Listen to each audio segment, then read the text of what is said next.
வணக்கம் நண்பர்களே. நம்ம இன்னைக்கு மல்லிகைப்பூ செடி நம்ம தோட்டத்தில இருக்குங்க. வெறும் 5 சென்ட்ல தான் போட்டுருக்குறோம். அத இப்ப பார்த்தீங்கன்னா வந்துட்டு, செடி ஃபுல்லாமே ரொம்ப படர்ந்துருச்சு அதிகமா. அத பார்த்தீங்கன்னா, இந்த இந்த மாரி ஃபுல்லாவே வந்து கட் பண்ண போறோங்க. சின்ன சின்னதா. ஒரு நம்ம இடுப்பளவு மட்டும் விட்டுட்டு மீதில அந்த சுத்தியிலும் எல்லாத்தையுமே ரவுண்ட் ஷேப்ல அப்படியே கட் பண்ண போறோம். ஏன்னா வந்துட்டு, அப்பதான் மறுபடியும் துளிர்க்கும். நல்லா துளிர்க்கும்.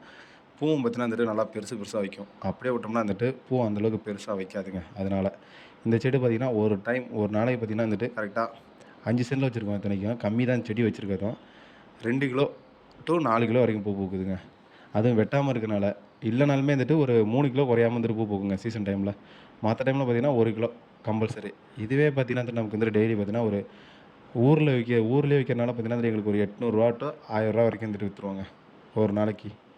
5 சென்ட்ல. இதே மாரி சும்மா ஒரு 5 சென்ட்ல கண்ணு போட்டாலே போதுங்க. அதுவும் மல்லிகைப்பூ கண்ணு. கண்ணு என்ன வெறும் ரூ. 3 தாங்க. அது என்ன ஒரு 200 கன்னுகிட்ட எடுக்கலாம். கம்மியா எடுத்தீங்கன்னா வந்துட்டு தரமாட்டாங்க. அதிக கன்னு வந்துட்டு எடுத்தா வந்துட்டு வெறும் ரூ. 3 தான் கன்னு வந்துட்டு வாங்கிக்கலாம். ராமேஸ்வரத்துலேருந்து வாங்கிட்டு வந்தோம் நாங்க. பாருங்க. இத தான் வந்துட்டு ஃபுல்லா பார்த்தீங்கன்னா, வந்துட்டு இப்ப கட் பண்ணி விடுறோம்.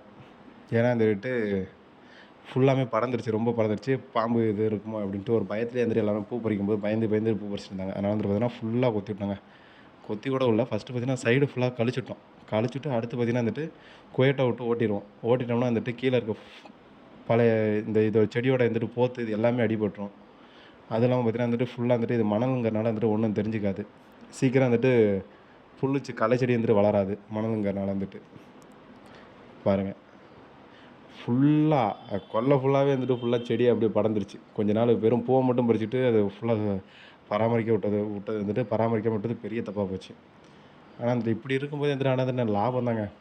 எதுவுமே பராமரிக்கவே இல்ல. ஆனாலும் பார்த்தீங்கன்னா வந்துட்டு அதிக லாபமா வந்துட்டு பூ மட்டும் வந்துட்டு ரெகுலரா வந்துகிட்டே இருக்கும். பூ சைஸ் மட்டும் கொஞ்சம் கம்மியாயிடுச்சு. ஏன்னா உரம் வைக்கல. மருந்து அடிக்கிறது இல்ல. அதனால வந்துட்டு. இனிமேல் தான் வந்துட்டு உரம் வைக்கணும். நல்லா உரம் வச்சு மறுபடியும் பார்த்தீங்கன்னா வந்துட்டு மருந்து வந்துட்டு அடிக்க தேவையில்ல. முடிஞ்ச அளவு உரம் மட்டும் வச்சுட்டு விட்டா போதும். அதான் அதிகமா வந்துட்டு உரம் கூடனா வந்துட்டு உரம்னா நாட்டு எருவு.